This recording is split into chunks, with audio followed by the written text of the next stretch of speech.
Hello, welcome back, friends, to the channel Rendezvous with Dr. Pushpendu Rakshit.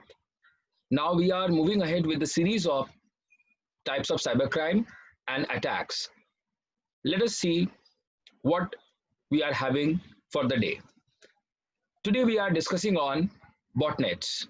Now you must have heard of bots. Bots sometimes they represent as robots, and net basically talks about internet or network. Now botnets I would not say are very helpful or very good, but they are coming under a type of attack or a threat, vulnerability to the system. Let us understand more about it and explore more about botnets. What we see here, friends, that botnets at time, as I said, a bot is a computer that has compromised through a malware, and the malware can be a virus, it can be a keylogger, it can be any malicious code that we can see, which may be very dangerous for the system. Also we could see here remotely these bots can be operated and our systems can be under control of someone else and also can be seized or crashed.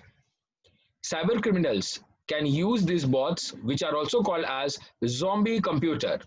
Yeah, zombie computer. You must have watched many movies of zombies and you understand what are zombies. So here generally it reflects in the same way where a system, a bot can completely destroy our system. To launch more attack or to bring into the collection of control computer known as botnet. So the concept of bot is actually getting utilized or is getting some or the other way used by the people, used by, we could say that the cyber criminals, and we could see that these cyber criminals are using these botnets to zombie computers to have a control remotely on our system and cause a threat to the system. A botnet is a number of interconnected devices, each of which is running more or having multiplicate or multiplied bots. So it's a series that is followed. They can perform distributed denial service. About this we have discussed in detail in the earlier videos. So friends, you can refer that from there. Steal data. So we also had a talk on data theft. We have this in series. We already had a video present. Even send spam and allow the attacker to access the device and its connection. So there can be flood of distributed denial of service. There is always a spam that is flooding the our system, and through which we can see that it is very difficult to manage and maintain our system. Our system memory is always put to question, and that is how a compromise is done. And when the system memory is completely full or it is tight packed, then what happens, our system becomes slow, and as system loses the immunity, then there is always a scope that the chances of system getting crashed or getting destroyed is more. Let us know that are these botnets illegal? Yes, the installation of malware on victim's computer without the victim's consent to build the botnet is illegal, and the activity of the botnet conducted is also illegal. So it is assumed that it is an unauthorized access to the system, which is again coming under IT Act 2000 and amended 2008.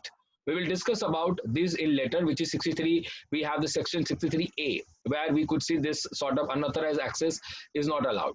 Many companies or many corporates or at times keyloggers are installed, spywares are installed into the system. So these basically take a track that what all you do activities on the system, what all activities are performed by you day by day, what you are watching online or what sort of social media activities you do. So if something is happening like that, then dear friends, it is very important that you are told from beginning that your system has a keylogger or your system has some sort of spyware.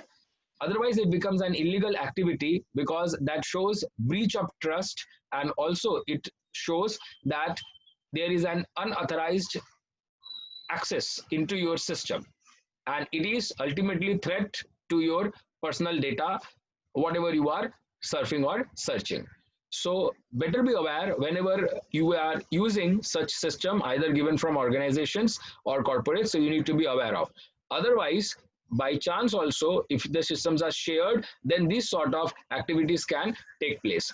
Or remotely, somebody can randomly, following the method of phishing, can try to capture your systems and try to crash them.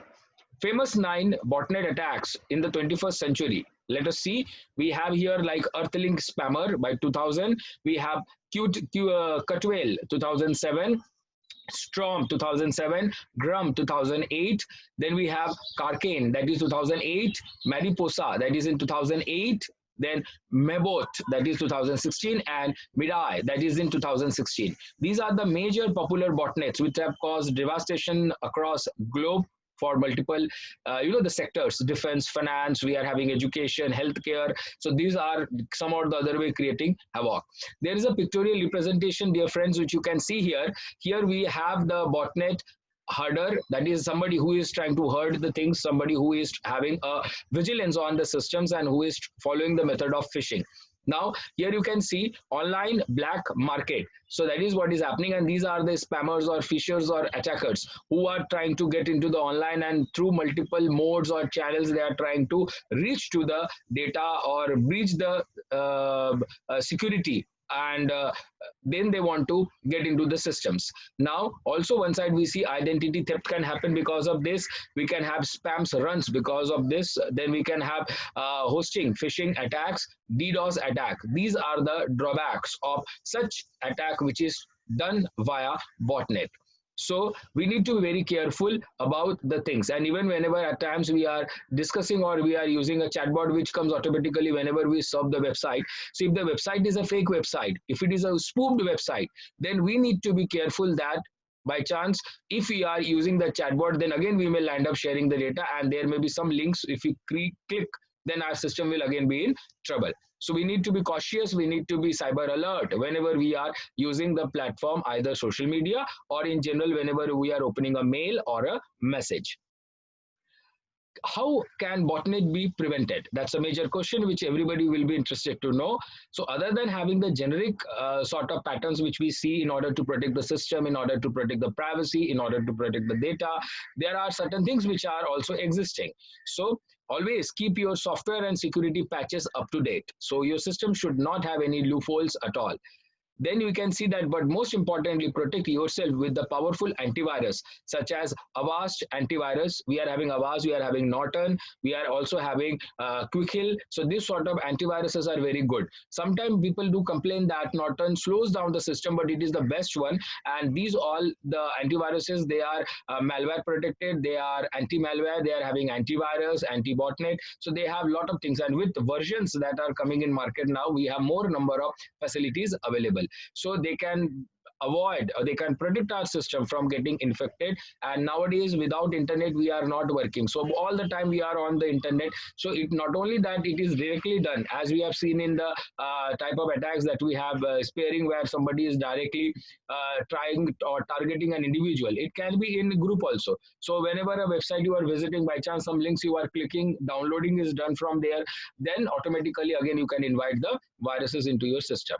So in this video, what we generally saw, we basically try to explore about that, what we know or what we see in terms of botnet. So botnets are very dangerous again, and we need to be keeping our system awake so that this sort of threat does not hit our system. So friends, like the channel, subscribe the channel, and share the channel. Please press the bell icon and have a safe cyber journey. Thanks a lot.